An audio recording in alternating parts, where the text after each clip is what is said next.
Purposely. Your life, God's purpose. Listen at purposely.com. My brother and his wife experienced a miscarriage. Between our two kids, we had two miscarriages. And my dad said to my brother when this happened, it happened to him first, he and his wife, God will be in this. God, I don't know how, but God will find you in this. And that is, I think, what we both did experience in the middle of other forms of suffering and especially in the middle of disease. Hi, I'm Steve Sunshine, and you're listening to Shaken, a podcast specially designed to remind you that no matter what's going on in your life, God will never forsake you or abandon you. He is walking with you right now. Now, the guy you just heard is Rolf Jacobson. He's a professor at Luther Seminary and a cancer survivor. In fact, his brother Karl and their good friend Mike also battled cancer. And the three of them decided to write a book about their experiences to help people navigate suffering of all kinds. Sadly, Karl passed away, but they went on and finished the book, God Meets Us in Our Suffering, Encouragement for Those Journeying Through Cancer. So this book really was my brother's idea. I had cancer in 1980. At first when I was 15 years old. And so I'm a very long time survivor, 45 years, more than 45 years as a cancer survivor. I'm a double amputee because of the cancer. It was in both femurs of my legs. Over the years, I had been approached and asked, would I write a cancer memoir? And I always said no. There's enough of those in the world. But my brother and really one of our dearest friends were 3 years ago, about now, diagnosed with cancer 2 weeks apart. So they started talking about going through cancer side by side, and they both reached the point of a cure. Karl had leukemia, and our friend Mike had lymphoma. So then Karl said, hey, this would be different if we wrote a book that's all three of us going through it together, supporting each other. And so that was what came up with the book. And so we decided to write it then. Sort of each person would write a section about a similar theme. And we assigned word counts by my brother at first. And then with longer sections, those sections are written in the first person by each of us, and then longer sections of pastoral and faith reflection in between those. When did your brother Karl pass away? My brother, in June of 2024, was declared cancer-free by the doctors. He had gone through a bone marrow transplant, which is the only cure for leukemia. Otherwise, you're just hoping for remission, and you're hoping for 3 to 5 years. But then that's it, usually. But bone marrow transplants knock back people's immune systems. And so Karl's immune system was knocked back. And before, it could start to rebuild itself fully, meningitis, childhood, chickenpox, shingles, I guess that would be a virus, was in his system already, and it attacked his brain, which is what meningitis is, right? Infection of the lining of the brain, and it killed him. That's really hard. How have you navigated that? How do you manage it? Well, that's what the book's really about. Combination of great family, surrounded by great churches, obviously the presence of God in our lives, humor, great friends. Before my mom died in 2020, I started to say, hey, people asked me recently, what was the secret to your dealing with cancer? And my mom interrupted me and said, great friends. I think there's also a lot of laughter, finding ways to have joy and laughter in the midst of suffering. Several of the endorsements on the book by Kate Bowler or Trip Fuller or Deanna Thompson call the book really funny. So I say it's a laugh out loud, heartwarming tale of disease, disability, and death. Of course it is. Yeah, So, right? what's a time that you can think of that where humor has really helped just make things a little easier? Well, let me put it this way. Medical treatment can be dehumanizing. Um, and it's dehumanizing, I think, for two main reasons. One is literally part of your humanity can be cut out or eliminated. So in my case, two amputations, high amputations in both legs. That's part of your human body is gone. Um, and whether it's people losing their hair temporarily or permanently from chemo or just losing energy. Karl would report that he never got his energy back, and the doctor said he said to his doctor, "When am I going to be at 100%?" And the doctor said, "This is the new 100%. You're never going to be, you're never going to have the strength that you had, or at least that's what Karl heard the doctor say." Um, the other way medical treatment can be dehumanizing is either experiences of utter vulnerability and shame, having to strip naked in front of complete strangers and have very intimate experiences with those complete strangers. Um, or if they treat the disease, not the person, certain medical professionals, especially, that you're a disease. You're a problem. You're interesting, rather than being a person, which is why doctors have really made great strides to treat people. So Karl tells this really embarrassing story about when he had to have his male reproductive system zapped by radiation. And so, this involved complete nakedness and, exposure to strangers and just um, uh, and then he, at the end of relating this, the doctor says, "Oh, and you'll never be able to impregnate somebody again." And so Karl says, "Well, I guess the vasectomy was a waste of money, huh?" So I think, right, there's sort of a way to release the tension, get around, whether it's, people stare at me because I don't have legs, especially kids, and they come up and they ask questions and their parents are embarrassed. And so you learn to make jokes to diffuse both your own discomfort, but also my son. I think I told a story in the book about this. Really bothered my children. My children are 27 and 21 right now, and it really bothered them each when they were little and became aware that people were staring at me when we would go to the mall. Gunnar said to me, that's my son, "Doesn't it bother you, Dad, that people stare?" I said, "Yeah, when you're this good looking, you just get used to it." Of course you do. You know, you have Parkinson's, and I'm very sorry about that. Parkinson's runs in my ethnic people at a higher rate, and so it's something I think a lot about, and have a lot of friends and uncles and stuff that have had it. And so, but people stare at you, right? Yeah, I'm trying to get used to the idea that I look like someone who needs help. Yeah. The most obvious thing is this problem with my neck, where I can't lift my head very well, and that's a real struggle. And then I shuffle my feet. Sometimes I trip over things. I have a tremor that comes and goes, and people will ask. They'll offer to help me, and my pride sometimes gets in the way. And I'll be like, no, I got it. And in reality, I probably could do it.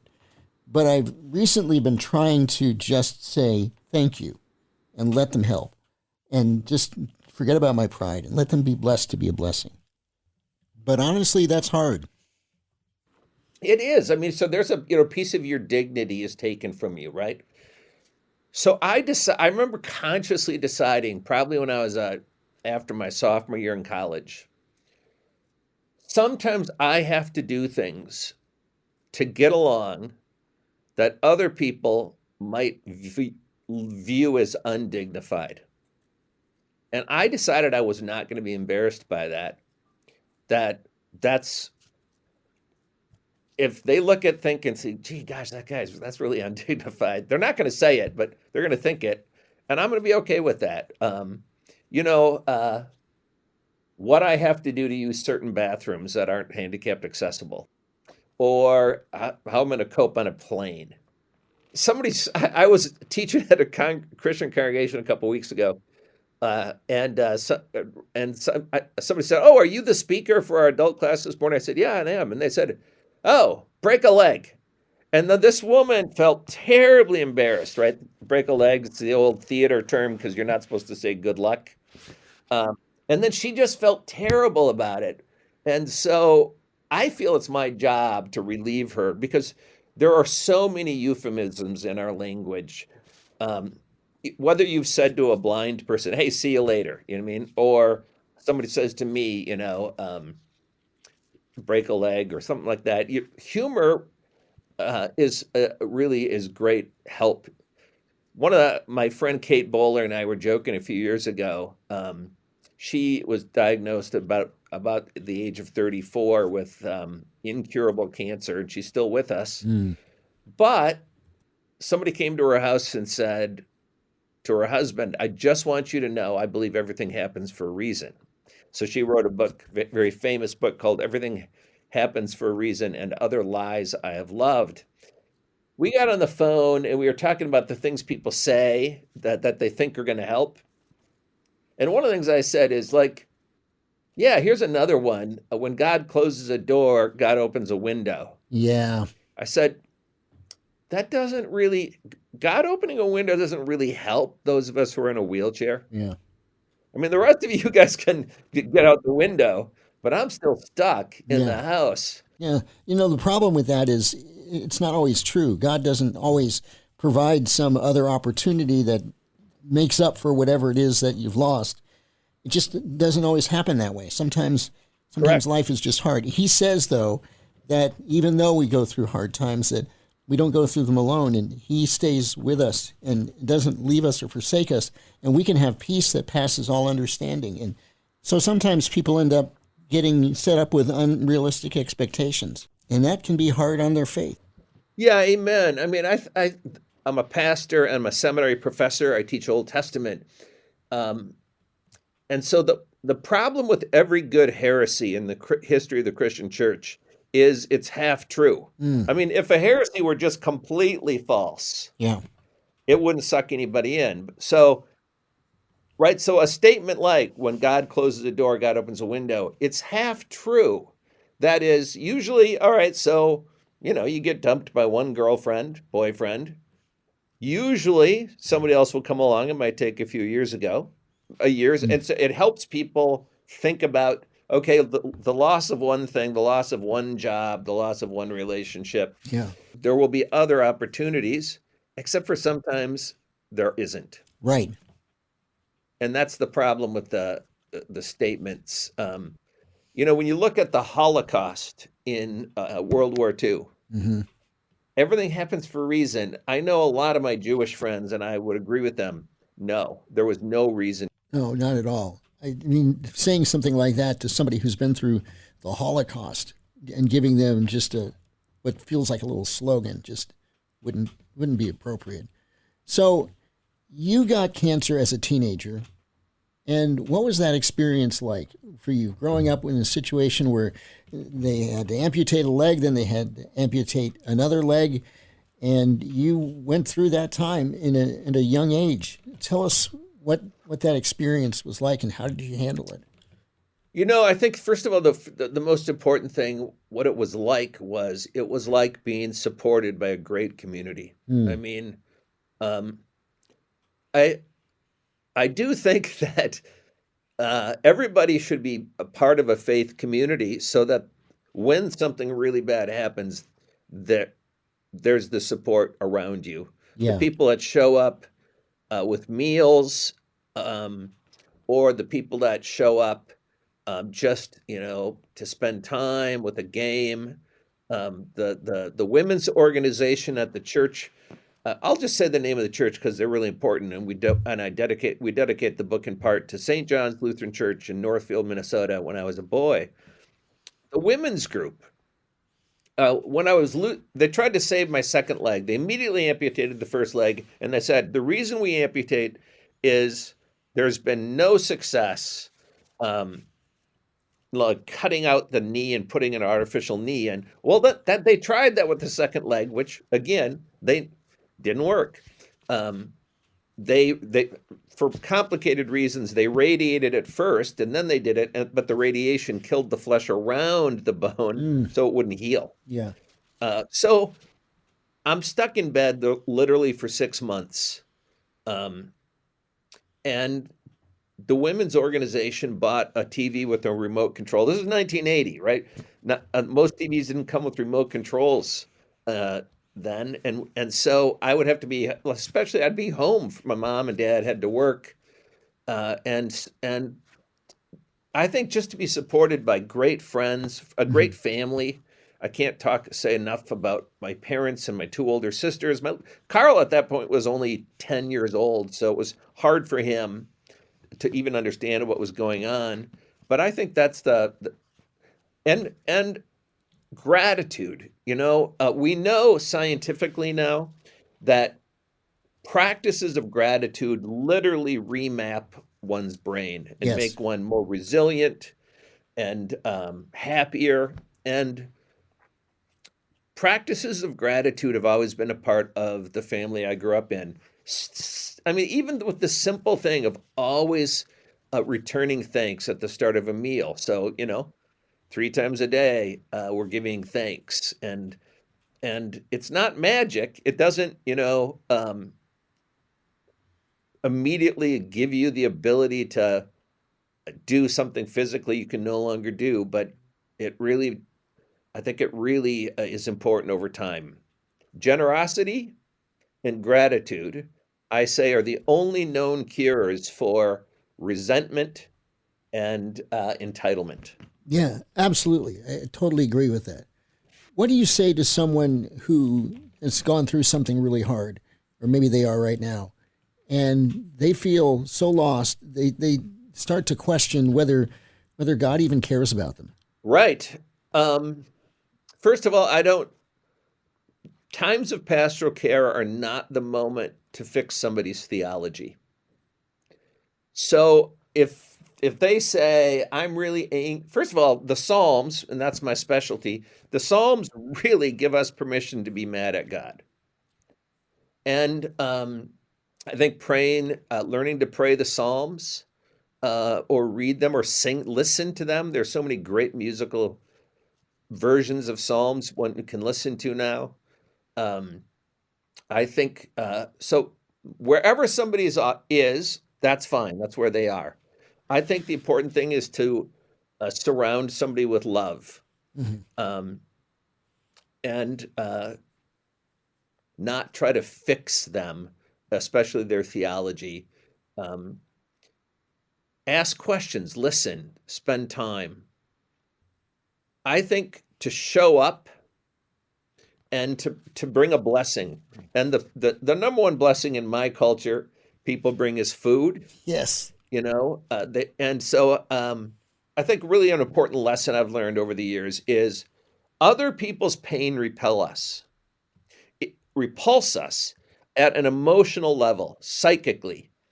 And that's okay if you're feeling that, if you've got a friend, family member that something terrible happens to and you don't want to go over, that's your normal. But you go anyway, and then you say 2 things. I love you, and I brought you some Cheetos. Because I like to say Cheetos are the perfect food on earth as long as nutrition is not important to you. But which Cheetos, the puffy ones or the thinner, crunchy ones? It's not the flamey, spicy ones. No. For me. But fluffy or? Yes. I like the crunchy ones. Crunchy. Yeah. But the other ones get too much orange stuff and stick in my teeth. Nobody wants that. That's not good. So crunchy Cheetos. This is important. Yeah. Right. But I want to say one more thing about that. Just sometimes I know the rules now. I know someone else's pain repulses me psychically. I know I'm supposed to go. Sometimes I still can't emotionally do it. And that's okay too, because maybe somebody else will go.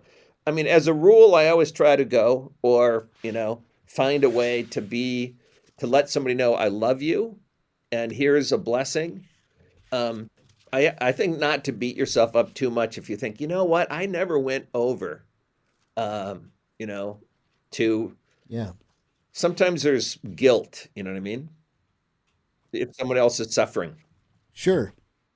I feel guilt. Yeah. Yeah. I have too. And I think we're our own worst critics in a lot of ways. And we end up laying burdens on ourselves that don't need to be there. Right. So, what do you want people to get out of the book? I hope that people, first of all, understand that the meaning of the cross of Jesus Christ is not limited to atonement for our sins. I believe that it is. I mean, one of the things the cross does is somehow God atones for our sins in the cross. But that's not all it is. It's also the uh I'm trying to not use big fancy theological words. It is the interpretive key to learning how to see God's activity in the world. That God shows up in exactly if God can show up in the cross, which is the one place where God cannot be present, the death of God. But that actually turns out to be the most present moment that God was active in human history. That means that God will continue to show up exactly where we least expect to find God, in human suffering. I hope people take that away. Um, I think in this book, I'm pretty sure that um, my brother and his wife experienced a miscarriage between our two kids. We had two miscarriages, and my dad said to my brother when this happened, it happened to him first, he and his wife, um, God will be in this. Yeah. God, I don't know how, but God will find you in this. And that is, I think, what we both did experience in the middle of other forms of suffering, and especially in the middle of disease. I hope that's the one thing that people would take away from it.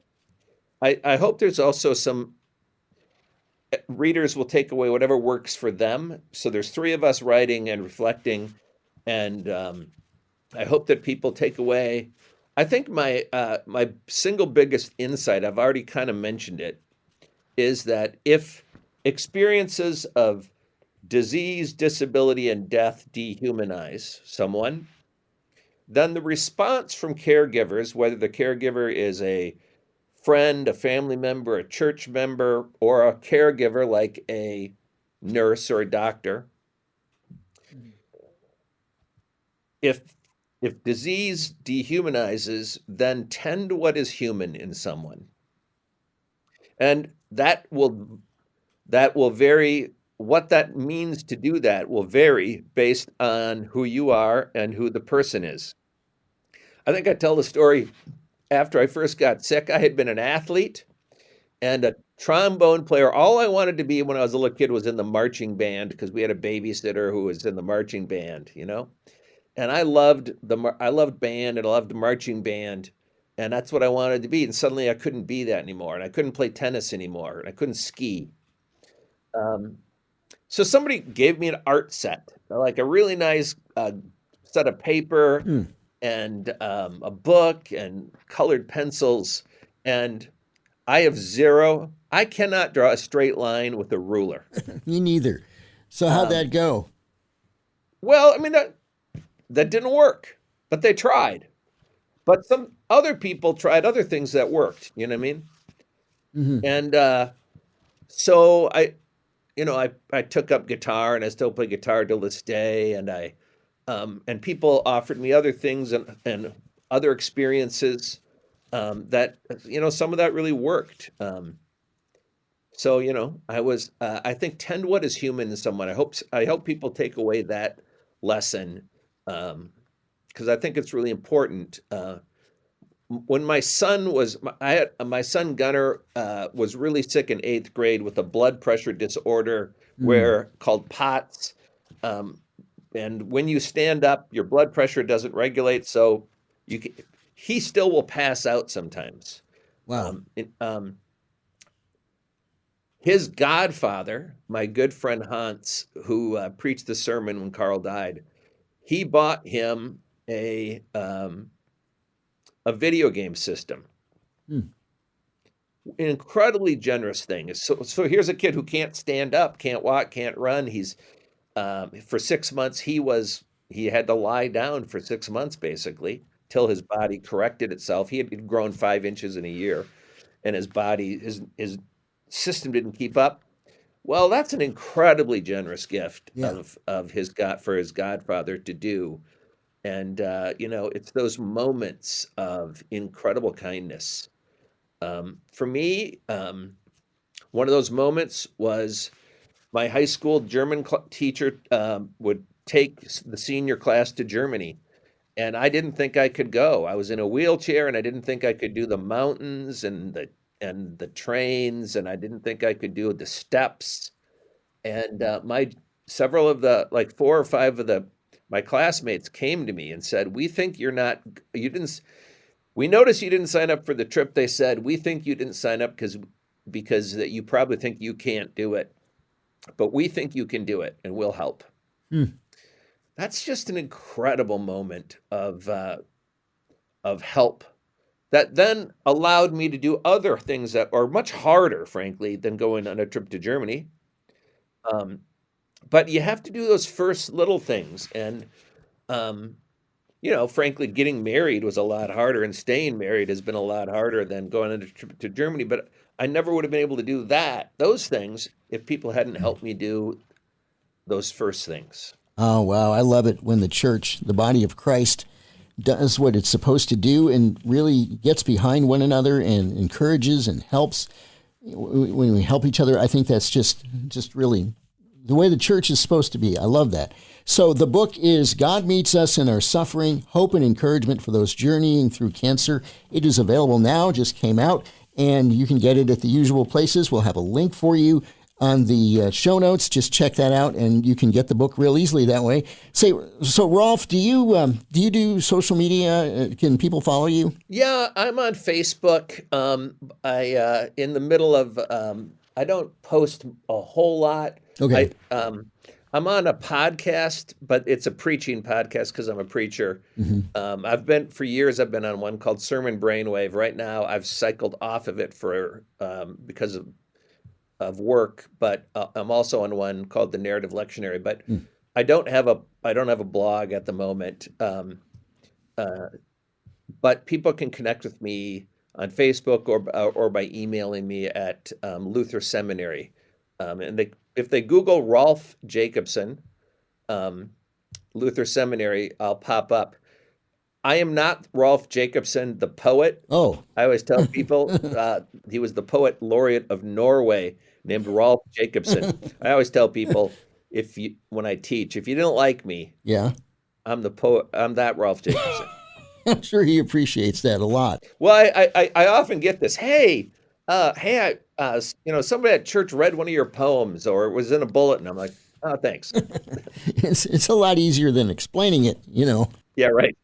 So, hey, Rolf, thank you for joining us. I hope your book helps a lot of people who have cancer or are suffering in some way, just to know that God hasn't left them alone, and that He loves them, and it encourages a lot of people. That's our prayer. Thank you for listening to Shaken. If you know someone who's asking questions like, why did God allow this to happen? Would you please share Shaken with them? You can help more people find Shaken by liking and subscribing and reviewing this podcast. You can find more episodes at purposely.com or wherever you get podcasts.